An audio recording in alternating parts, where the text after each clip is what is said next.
Bantaran Kali Jatibunder adalah sedikit potret kawasan kumuh di wilayah Jakarta. Jauh dari kata layak, namun warga seolah sudah terbiasa hidup dengan kondisi seperti ini. Padahal di lokasi yang mereka tinggali, banjir hingga terserang penyakit kerap mengintai.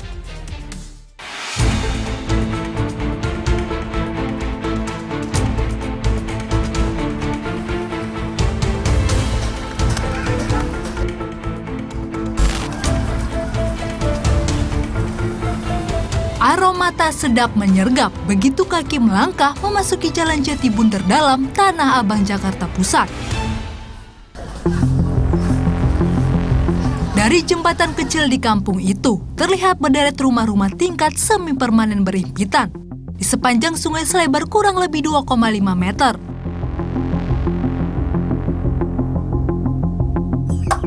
Gegap gempita kemegahan sebuah kota. Terselip sebuah kawasan kumuh, gubuk-gubuk yang berjajar di bantaran kali. Ini Bu.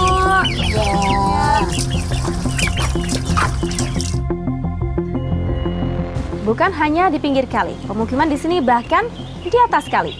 Faktanya masih ada di sepanjang sungai ini rumah-rumah nangkring. Apa alasan mereka masih tetap tinggal di sini? Kita telusuri faktanya. Jauh dari kata layak, namun warga seolah sudah terbiasa hidup dengan kondisi seperti ini. Ada yang memang sejak lahir atau bahkan orang tua mereka pun lahir di sini. Sudah puluhan atau bahkan ratusan tahun. Bantaran kali sudah mulai ada yang meninggali. Namun pastinya tak lagi sama seperti masa lalu, kini kondisinya miris. Sempit, warga bahkan membuat perluasan tak permanen di atas kali. Ada yang dipakai untuk dapur, garasi, atau hanya jadi tempat santai melepas lelah. Mai udah berapa lama di sini, Mai? Iya, dari lahir. Dari lahir berapa lama tuh? 65 tahun. Airnya bagus, kalinya cakep, banyak, penuh, bisa berenang. Sekarang udah begini. Udah emak aja cucu udah banyak.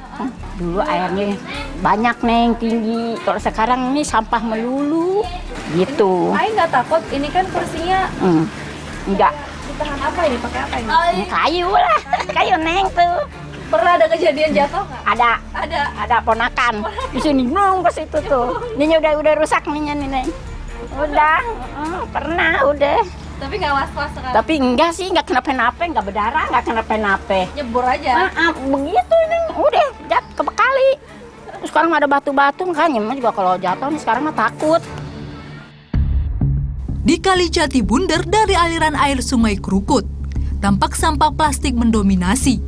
Ratusan bahkan mungkin ribuan benda plastik berbagai warna, bentuk dan ukuran, seolah menjadi teman hidup warga sehari-hari.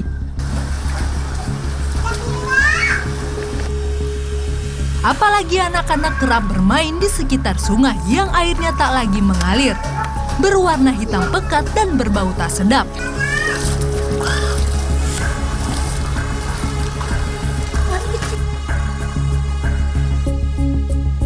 Membersihkan aliran sungai yang ada di sini itu berulang-ulang, tapi tidak menyelesaikan masalah. Karena ketika dibersihkan tidak ada yang jaga, siapa yang jaga sampah ini? Jadi kembali lagi ke masyarakat. Nah, masyarakat membuang sampah juga karena memang tempat pembuangan airnya nggak ada. Jadi mau nggak mau kesadaran masyarakat juga. Kalau dibilang legal nggak legal, status tanah mereka di sini juga banyak yang beli surat, ada jual belinya segala macam. Tapi yang jelas mereka bertinggal di sini udah berpuluh-puluh tahun, udah beranak pinak di sini seperti itu. Selain strategis karena berkaitan dengan mata pencaharian mereka yang bekerja sebagai buruh harian lepas, menyewa untuk tinggal di sini cenderung lebih murah. Lagi masak bumbu sate. Meski kerap dihantui masalah banjir saat musim penghujan datang, atau masalah kesehatan, faktanya banyak warga memilih bertahan. Apalagi pembiaran lahan yang seharusnya tak boleh ditinggali, berlangsung selama berpuluh-puluh tahun, sehingga muncul satu persatu dan menjaburnya permukiman-permukiman kumuh. Dan jangan lupa lahan-lahan seperti bantaran sungai, kolong jembatan, jalan layang di beberapa lokasi ya di Jakarta bisa dikatakan dalam tanda petik tanah-tanah yang selama ini terabaikan atau tidak terawat dengan baik oleh pemerintah. Ya, sehingga muncullah perumahan-perumahan dalam tanda petik ilegal ya, yang lambat laun dibiarkan akhirnya tumbuh menjamur menjadi pemukiman atau kampung kumuh yang berlangsung bertahun-tahun.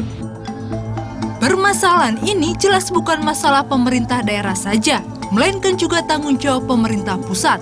Karena tak cuma menata ulang tempat tinggal mereka, tapi juga mengatasi solusi mata pencarian baru yang bisa menaikkan taraf hidup mereka.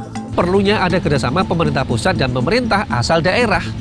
Mereka juga tidak boleh melepas tangan karena di situ mereka juga bisa membantu subsidi misalnya ya bagi mereka yang sedang merantau ke Jakarta untuk dibantu subsidi pembayaran uang sewanya oleh pemerintah kota maupun provinsi asal dari para pendatang tadi. Jadi di sini juga kita tekankan membangun tanpa menggusur tapi lebih kepada menggeser, membangun tidak memiskinkan mereka tapi justru meningkatkan kesejahteraan mereka. Nah, hal-hal ini yang harus diangkat.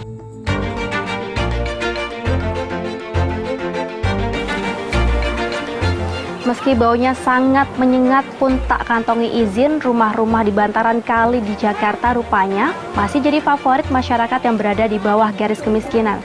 Jakarta yang punya visi kota global berjuta pesona pun ternyata punya berjuta tantangannya pula. Dan inilah salah satunya. Angelina Dewi, Anan Adi, menelusuri faktanya.